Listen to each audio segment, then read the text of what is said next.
투박하지만 정직하다. 비평을 비평하는 남자 서영석. 그가 바라본 세상. 사설과 칼럼을 통해 오늘을 짚어본다. 서영석의 라디오 비평. 안녕하십니까, 서영석입니다. 지난 30여 년 동안 한국의 자살률은 3배로 높아졌습니다. 지난 30년 전보다 지금 자살 3배나 더 한다는 이야기입니다. 더 놀라운 것은요, 그 사이 1인당 국민소득 역시 3배로 늘었다는 사실입니다. 말하자면 30년 전보다 지금이 3배나 더 잘 사는데 자살률도 무려 3배나 더 늘었다는 겁니다. 도대체 이유가 어디에 있을까요? 소득은 늘었지만 살기는 더 힘들어졌다는 이야기입니다. 예, 소득이라는 것은 그 나라의 전체의 부를 가지고 사람 머리 숫자로 나눈 것이기 때문에 부가 집중되든 집중되지 않든 여하튼 국부 전체가 올라가면은 소득은 전체 평균 소득은 올라가기 마련입니다. 그러나 그 사회의 구성원 대부분이 결국은 못 살고 있다, 이런 이야기입니다. 예, 부의 집중이 더 심해졌다는 이야기죠. 최근 김영배 서울 성북구청장은 성북구와 공공계약을 맺고 제품이나 서비스를 제공하는 기업 소속의 기업은 그 소속 노동자들에게 생활임금을 지급해야 한다는 조례 제정안을 발표했습니다. 생활임금이라는 말이 여기에 나옵니다.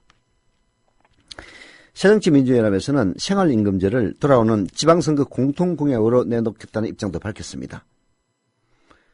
제대로 실행된다면 우리 경제의 문제, 특히 대다수의 빈곤화를 해결할 수 있는 중요한 정책 출발점이 될 수 있을 것이다 라고 생각이 됩니다. 생활임금이라는 건요, 최소한의 인간다운 생활을 할 수 있는 임금 수준을 뜻합니다. 서울의 경우에는 월 130만 원에서 140만 원쯤 될 것으로 보인다고 합니다. 지금 최저임금을 월급으로 한 사람은 월 100만 원 수준입니다. 즉 생활임금은 그 100만 원보다도 한 30 내지 40% 더 많은, 더 높은 임금 수준인 것이죠. 말하자면은 성북구청처럼 구청과 계약을 맺을 기업들은 최소한 그 임금을 생활임금에 준하는 임금을 줘야만이 성북구청이 내놓는 입찰에 응찰할 수 있는 자격이 생긴다는 이야기입니다. 우리나라만 그런 게 아닙니다. 미국에서도 최근 연방정부와 새로 계약을 맺는 기업들은 하청의 지하청까지 모두 합쳐서 현재 법적 최저임금의 1.5배에 이르는 시간당 임금을 지급해야 한다는 대통령령을 최근 발표를 했습니다. 뭐 이렇게 하면 대한민국에서는 또 기업들에게 어려움을 준다, 이따위를 떠들겠죠. 그러나 거꾸로 생각하면 생활임금 제도야말로 책임있는 기업에게 주는 인센티브입니다. 어려운 환경에서도 직원들에게 인간다운 생활이 가능한 임금을 줄이고 노력하는 많은 중소기업인들과 사회적 기업가들이 많습니다. 저희 미래비동주와 국민TV도 역시 마찬가지입니다. 이들이 법이 정한 최저임금만 지급하는 기업보다도 아주 조금 유리한 조건에서 경쟁할 수 있게 되는 겁니다. 이런 것이 바로 비정상의 정상화입니다. 사회가 어렵고 그리고 사회의 구성원이 못 사는 것은 결국은 소득이 낮기 때문입니다. 30년 전에 비해서 전체 소득의 양은 무려 3배나 더 늘어난데도 불구하고 이 우리 사회 구성원의 90% 생활 수준 30년보다 크게 나아진 게 없습니다. 결국은 그 늘어난 국부는 극히 소수의 1%의 수준에 들어가 있는 겁니다.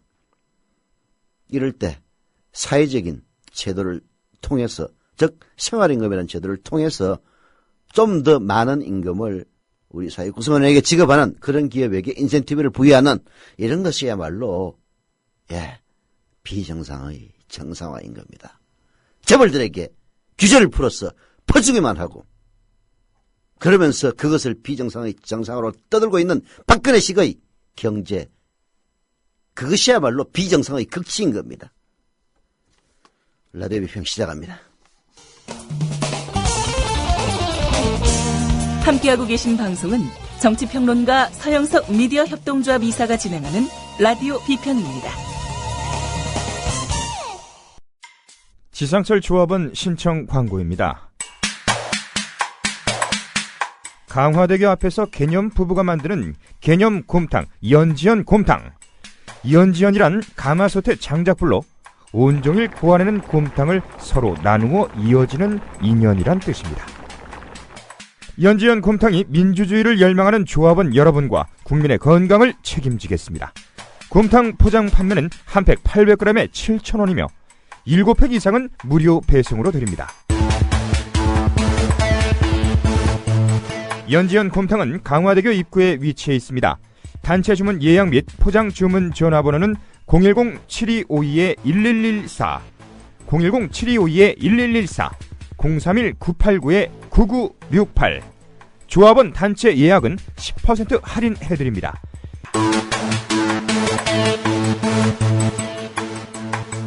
포장 판매 금액의 10%는 국민TV 후원금으로 쓰입니다. 다음 카페 앱이 있습니다. 휴대폰에서 다운로드 받아서 설치를 하면은 카페에 가입한 사람들 아주 쉽게 접속하게 만들어지죠. 저도 다음 카페 앱을 깔아놓고 있는데요. 이 다음 카페 앱을 실행을 시키면은 맨 처음에 카페 인기글이라는 게 나옵니다. 예, 우리 최모 아나운서가 제보해 준 건데, 이 카페 인기글을 검색해 보면은 한 70개 정도가 노출이 돼요. 1번부터 해가지고 쭉 5개씩 맨 뒤로 가면 70번이 나오는데요. 이게 현재 69번의 간큰 뉴스라고 해가지고, 예, 10시의 인기글, 간큰 뉴스. 다음 카페 중에서 아주 큰 카페 중에 하나죠. 이종 격투기 카페에 누군가 올린 건데요. 바로 국민TV에 대한, 뉴스K에 대한 게시글입니다. 지금 보니까 한 23,000명 정도가 조회를 했는데요. 여러분들도 다음 카페 앱을 깔아놓은 분들은 한번 보십시오. 예, 뭐 댓글도 많이 달리고 했는데, 이 정도로 되겠습니까? 한 200만 명이 봐야죠. 네. 자, 아까 제가 오프닝에서 소개해드렸던 이야기는 오늘 한겨레신문, 이원재 경제평론가의 칼럼, 생활임금에 대한 기대에서 인용한 겁니다. 자, 지금 새정치민주연합에서는 기초공천을 해야 되느냐, 말아야 되느냐를 놓고, 당원 50%, 그리고 일반 국민 여론조사 50%로, 기초공천을 할 것이냐, 말 것이냐 여부를 묻는다고 합니다. 제가 아까 아는 관계자들에게 전화를 해보니까, 일반 국민들도 새누리당을 지지한다. 정당 지지 여부를 먼저 묻고 새누리당을 지지한다면 뺀다고 합니다. 말하자면은 새정치민주연합 지지자들, 야당 지지자들만을 상대로 기초공천 문제를 묻겠다는 것인데요. 이 문항을 어떻게 묻느냐에 따라서 또 결과가 들쑥날쑥해집니다. 그래서 원래는 오늘 오전 10시부터 여론조사를 하기로 했는데 문항이 확정되지 않아서 아침 10시 현재는 아직 시작을 못하고 있다, 이런 얘기를 들었는데요. 뭐 문항을 놓고 아마 내부에서도 이런저런 말들이 많은 모양입니다. 여하튼 이 여론조사에서 결국은 기초공천을 해야 된다 라고 결론이 나오면은 새정치민주연합도 기초공천, 기초선거에 대한 공천하게 되는 겁니다. 오늘 한국일보를 보니까 이영석 논술위원이, 예, 안철수의 해군이 과연 이성계의 위화도 해군이 될 것이냐, 아니면 알렉산더의 해군이 될 것이냐 라면서 써놓은 글을 봤는데요. 네, 사실 뭐 위화도 해군은 성공을 했고, 뭐 정도전이라는 드라마도 요즘 저는 뭐 TV를 안 보니까 그 드라마의 내용은 잘 모릅니다만은 정도전 드라마를 만약 만든다면 위화도 해군도 반드시 나올 겁니다. 위화도 해군은 여하튼 뭐 이성계 입장에서 보면 성공한 해군이었죠. 그러나 알렉산더의 해군은 성공한 해군이라고 보기는 어려웠습니다. 그때 당시 그야말로 말과 그리고 오로지 두 발만으로 진격에 진격을 거듭해서 소아시아를 다 평정하고 인도까지 평정해 나가는 과정에서 알렉산더의 부하들이 고향을 그리워하면서 더 이상 전진하기를 거부해서 할 수 없이 회군을 합니다. 그러나 회군을 한 알렉산더는 말라리아에 걸려서 세상을 뜨죠. 그래서 알렉산더 해군이 될 것이냐 아니면은 이성계의 유야도 해군이 될 것이냐 이렇게 질문하는 재미있는 칼럼도 봤는데요. 기초공천 문제를 가지고 새누리당과 싸워보겠다고 했던 안철수 새정치민주연합의 공동대표 선택은 결코 올바른 선택은 아니었습니다. 오늘 한겨레신문이요. 기초공천, 무공천, 기초선거 무공천 처리가 정답이다 라면서 직격탄을 쏘아 올렸네요. 들어봅시다. 새정치민주연합이 당원 투표와 국민 여론조사를 실시해 기초선거 무공천 철회 여부를 결정짓기로 했다. 결과를 확실히 점치기는 어렵지만 당원들 사이에서의 압도적인 무공천 철회 여론을 고려하면 결국 공천을 하는 쪽으로 최종 결론이 날 가능성이 커 보인다. 새정치민주연합의 김한길 안철수 공동대표가 그동안의 무공천 강행 소신을 꺾고 출구 전략을 마련한 셈이다. 새정치민주연합의 회군은 어느 면에서는 늦은 감이 없지 않습니다. 한 선거에서 어느 당은 공천을 하고 또 다른 당은 공천을 하지 않는다는 것은 정당 간의 유분리를 떠나 유권자들을 모독하는 일입니다.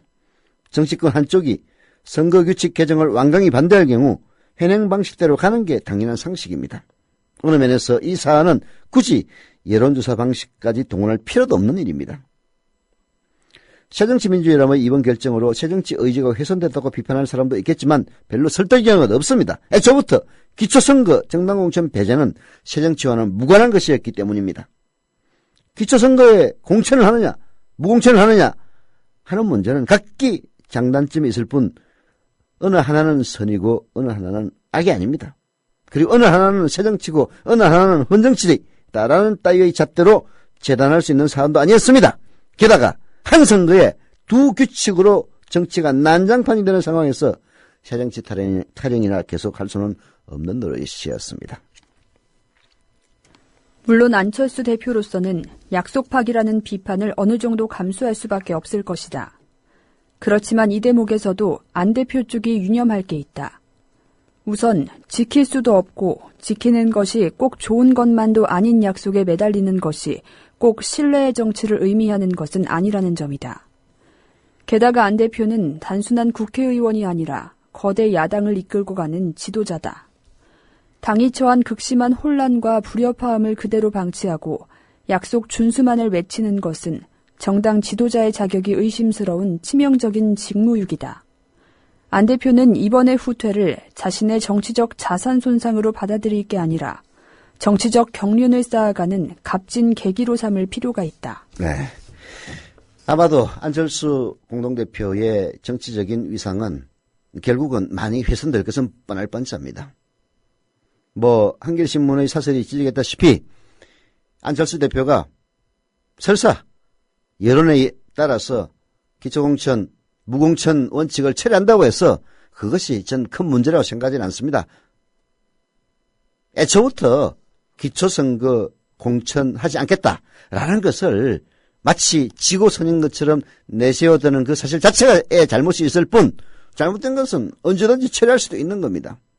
그럼에도 불구하고 정치적인 위상에 훼손을 입을 수밖에 없는 것은 안철수의 위상을 훼손시키려고 드는 그렇게 해야만이 박근혜의 위상이 올라간다고 믿는 친여 언론들, 친박 언론들이 존재하고 있고 그들이 이 나라의 보수 여론을 주도하고 있기 때문입니다. 벌써 오늘 모 신문은 안철수 씹는 사설 이미 실었더라고요. 하지만 이런 보수 친여 언론들의 비난이나 혹은 비판을 받는 것은 오히려 안철수 공동대표가 정치적으로 성장하는 계기가 되리라고 저는 믿습니다.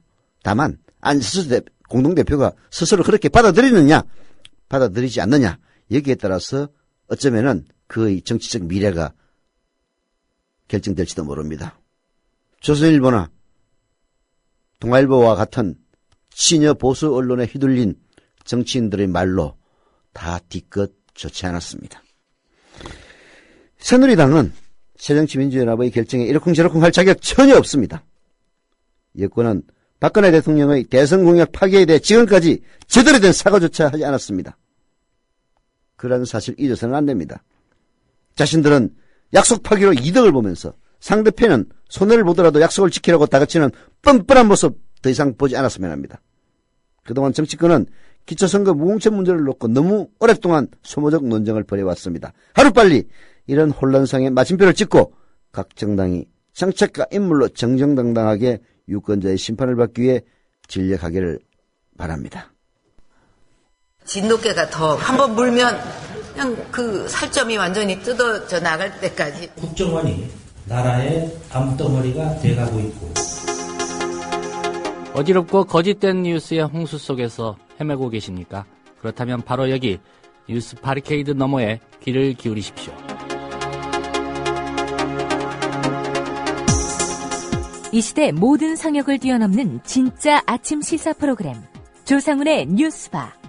평일 오전 7시 반부터 1시간 반 동안 여러분을 공정한 뉴스 세계로 모십니다.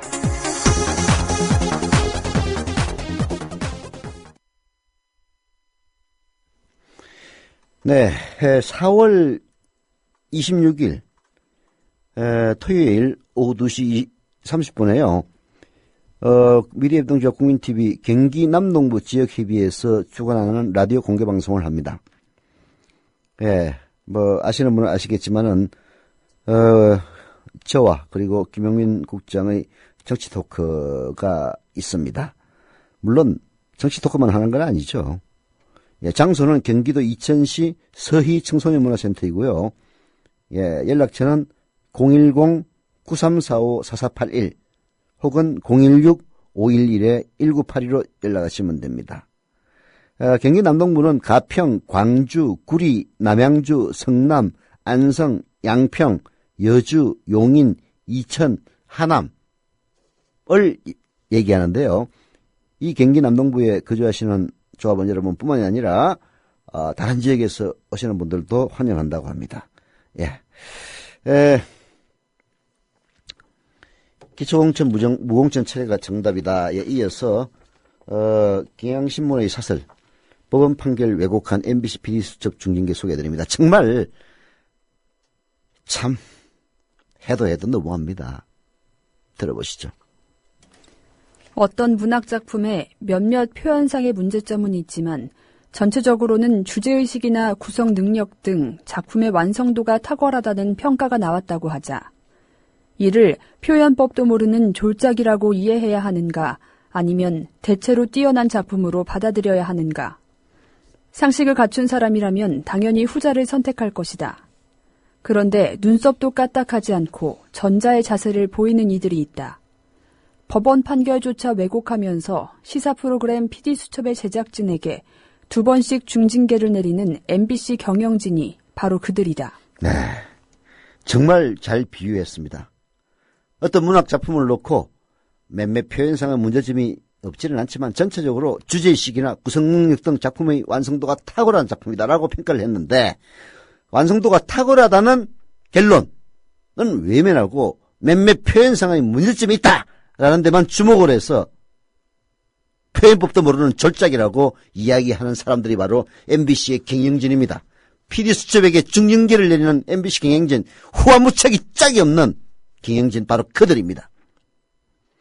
MBC는 엊그제 인사위원회를 열고요. 2008년 4월 방영된 PD수첩 미국산 쇠고기 과연 광우병에서 안전한가 편의 제작진 4명에게 정직과 감봉 등 중징계를 내렸습니다.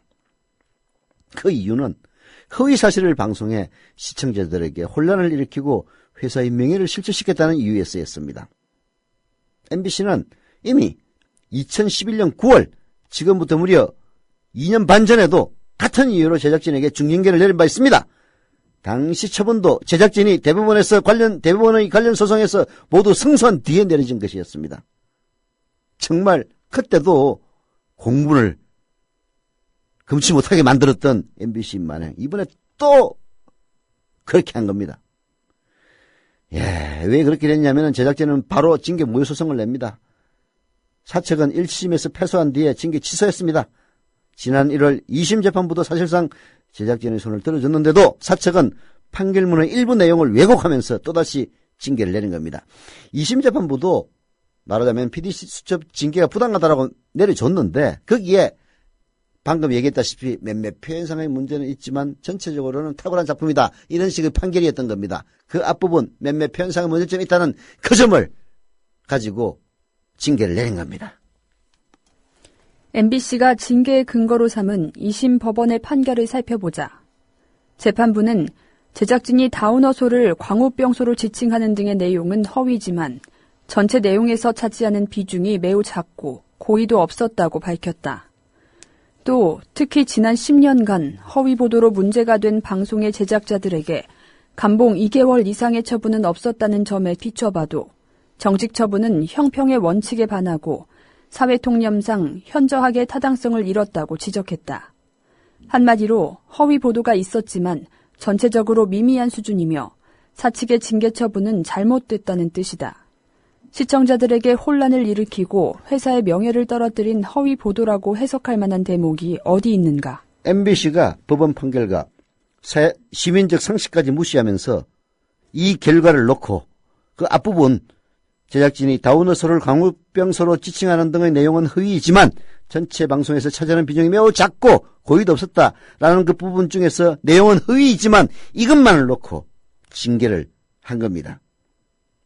법원 판결과 시민 상식까지 무시하면서 재차 징계를 강행한 것은 정권에 충성하는 모습을 보여주겠다는 의도 그 위에 없는 겁니다. MBC는 이런 행태가 수많은 언론인들이 오랫동안 어렵사리 읽어놓은 공영방송의 가치를 송두리째 허물어뜨리고 있다는 사실을 명심해야 합니다. 아울러 그야말로 쥐꼬리만큼이라도 설치류의 털 한 오라기만큼이라도 양심이 남아있다면 이번 징계 조처는 철회해야 합니다. 예, 경향신문의 사설이었습니다.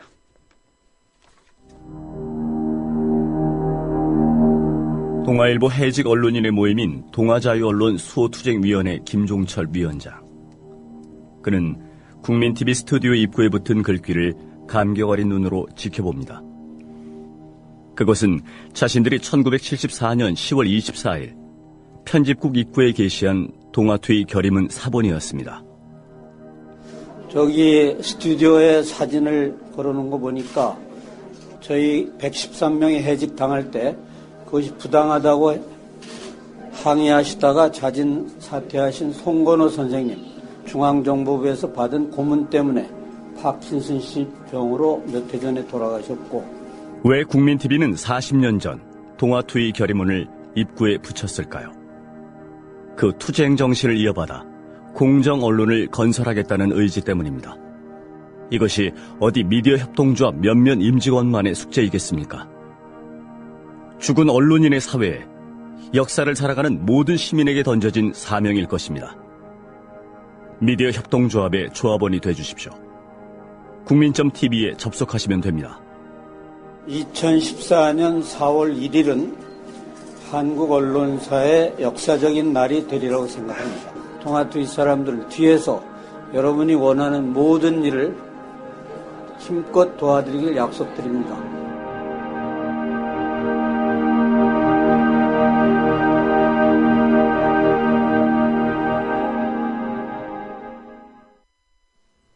네, 어제 팟빵 게시판에서, 생방송 게시판에서 삼도리님이 4인 가족을 대표로 월 5만 원씩 사용료로 자동이체를 했다라고 써주셨네요. 감사드립니다. 예, 그런 분들 한두 분이 아닙니다. 어제 오늘 사이에 무려 600명 이상의 분들이 연납을 신청해서 이체를 해 주셨습니다. 예, 연납을 신청하면은 11만 8,200원인가 부터 시작해가지고 10% 할인도 필요 없다 해가지고 13만 2천원 내시는 분, 또 2년 납을 하시겠다는 분, 어떤 분은 5년 납을 하시겠다는 분 다양합니다. 예, 정말 감사를 드립니다. 예, 또 나그네 일소님은 오늘 게시판에서 미디어 협동조합에 가입하고 가난한 사람에게 한 구자만 출자를 했다고 합니다. 대신 자기 자신이 카페지기로 있는 카페에 국민TV 소개를 했다고 합니다. 다 도와주시는 겁니다. 감사드립니다. 예. 지금 13,900명을 조금 넘었는데요. 이 숫자는 출자를 완료한 사람들의 숫자입니다. 어젯밤 12시 넘어서 23,900명이었는데요. 지금도 23,900, 한 3, 4명, 2, 3명밖에 안 될 겁니다. 왜냐면은 가입하겠다고 해놓고 출자를 하지 않았거나 혹은 출자한 사실이 확인되지 않았기 때문에 그런 거거든요. 그래서 가입만 하실 게 아니라 출자까지 해 주시기를 다시 한번 부탁을 드립니다. 오늘 한겨레신문 사설 보니까요, 진짜 기가 막히더라고요. 증거 조작 물타기 하기 위해서 국정원이 지금 벌이고 있는 일들 한두 개가 아닙니다만은 또 다른 기가 막힌, 그야말로 이건 스트레이트 기사뿐만이 아니라 신문의 사설로 소개되지 않을 수 없는 이야기가 있습니다. 소개해드립니다. 간첩 혐의 사건의 재판에 증인으로 출석했던 탈북자가 재판부에 제출한 탄원서가 유출돼 보도되는 바람에 북한에 남아있던 가족들의 연락이 끊겼다며 이를 유출한 사람들을 처벌해달라는 고소장을 7일 검찰에 냈다. 이 탈북자는 국가정보원이 탄원서를 특정 신문사에 제공했을 가능성을 강하게 내비쳤다. 사실이라면 국정원이 증거조작 논란을 물타기하려고 탈북자 가족을 위험에 빠뜨리면서까지 언론 플레이를 한 것이 된다. 이렇다면은 진짜 국정원은 완전히 막장인 겁니다. 막장. 탈북자가 재판부에 제출한 탄원서 비공개로 분명히 해달라고 요청을 했을 겁니다. 그런데 이게 유출돼가지고 보도되는 바람에 북한에 남아있는 가족들의 소식이 끊겼다는 겁니다. 근데 이것을 유출한 당사자가 바로 국정원일 가능성이 높고요. 만약 그렇다면 이건 진짜 국가기관이 아니라 이거는 막장 쓰레기 되는 겁니다. 이 탈북자가 기자회견을 통해서 공개한 내용은 한겨레신문도 충격적이라고 밝히고 있습니다. 이 사람은 지난해 12월 6일 간첩 혐의를 받고 있는 서울시 공무원 유성씨 사건의 비공개 재판에 증인으로 출석합니다. 그리고 1월 6일 그는 북한에 있는 딸로부터 아빠 때문에 국가안전보위부에 가서 조사를 받았는데 거짓말로 개우 수습하고 나왔다는 전화를 받았다고 합니다. 그는 1월 14일 이런 사실과 함께 유출자를 찾고 싶지만 자식들 때문에 그렇게 못한다. 이런 일을 다시는 없게 해달라는 내용의 탄원서를 재판부에 냈다고 합니다. 그때까지는 증인 출석 사실 정도만 유출된 것 같았는데 4월 1일 탄원서 내용이 사진과 함께 문화일보에 보도된 뒤에 가족과의 연락이 완전히 끊어졌다고 합니다. 이건 문화일보도 언론이 아니에요. 비공개 재판 내용이 북한 당국에 넘어갔다는 그것도 놀라운 일이지만 재판부에 낸 탄원서가 통째로 유출된 경우이 더욱 심각한 문제입니다. 이 탈북자는 유출 경위에 대해서 심정이 있다고 말했습니다. 그는 탄원서를 낸 뒤인 2월 국정원 직원으로부터 탄원서 내용대로 동아일보 등과 인터뷰를 해달라는 요청을 여러 차례 받았다고 합니다. 국정원 직원으로부터 말입니다. 국정원이 인터뷰를 요청한 시점은 국정원이 유시의 재판에서 낸 증거서류가 위조된 것이라는 중국 정부의 회신으로 증거조작 논란이 불붙은 때입니다. 국정원이 공경에 처하자 유시에 대한 의혹을 부풀려 조작 논란을 물타기하려고 언론 인터뷰를 주선했을 가능성이 큽니다. 탄원서 내용이 보도된 4월 1일도 증거 조작의 구체적 정황이 드러나서 국정원 윗선에 대한 수사 요구가 거세던 점입니다. 이 탈북자는 당시 자신이 기사가 보도되는 것을 승인했다고 알려준 사람이 있다는 문화일보 담당 간부의 말을 전하기도 했습니다. 이 사람이 의심한 그대로 국정원이 그런 말을 한 유출 당사자라면 우리 정부가 세심하게 보호해온 중요 정보원을 당장의 이해에 필요하다고 국정원 스스로 내친 셈이 되는 겁니다. 그 경위와 책임 철저하게 따져야 합니다. 더불어서 몇몇 신문의 문제도 지적하지 않을 수 없습니다. 탈북자의 증언대로라면 이들 신문은 국정원의 주선과 정보 제공에 기대서 국정원의 주문에 맞춰서 기사를 냈다는 비판을 면할 수가 없습니다. 동아일보, 문화일보, 이 사설에서 거론된 두 신문, 그 밖에도 여러 신문들이 있습니다. 정말 언론, 이 땅의 보수 언론들은 다 사망 선고를 이미 받았습니다. 또 하나의 공정 언론, 국민TV 뉴스. 한국의 오프라인 뉴스, 온라인 여론, 국민TV 뉴스에 접속하시면 한눈에 만나실 수 있습니다. 또 하나의 진짜 언론, 국민TV 뉴스. 뉴스.국민.tv, 미디어 협동조합 국민라디오, 국민TV의 자매 인터넷 신문, 국민TV 뉴스에 지금 접속하세요.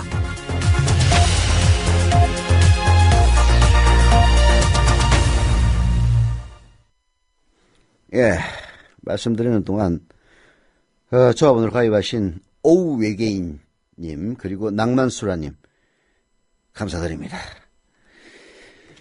통증은 우리 몸이 보내는 경고입니다. 다리가 아프면 다리 쉬어야 한다고 몸이 신호를 보내는 겁니다.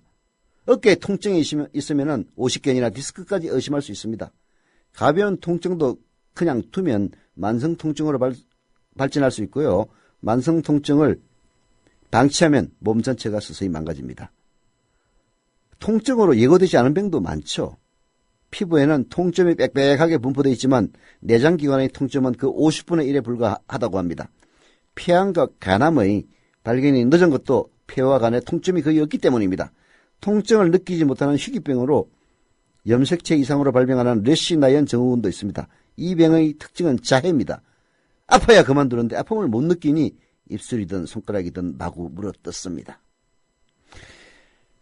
한겨레신문 여예는 논설위원이 오늘 한겨레신문 아침 햇발 병을 키우는 나라에 쓴 칼럼의 첫 부분입니다. 왜 이 통증에 대해서 이야기를 했느냐? 국가정보원의 간첩행위 증거조작 사건도 일종의 통증이어 경고였습니다.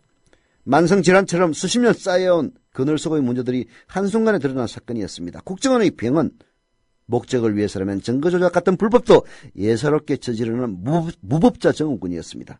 엄정하게 법 절차를 지켜야 하는 법치국가의 수사기관에는 매우 위험한 병이었습니다. 정부기관으로서도 국정원은 가진 힘을 대선 개입 댓글 공작 따위에 오용 혹은 남용한 것으로 드러난 바가 있습니다. 결정적일 때마다 중요한 대북 정보를 놓쳤던 국정원의 기능 부전에는 다 이유가 있었던 겁니다. 검찰의 병은 그런 조작 증거를 아무런 점검 없이 법적 포장만 입혀 그대로 법정으로 배달한 데 있다.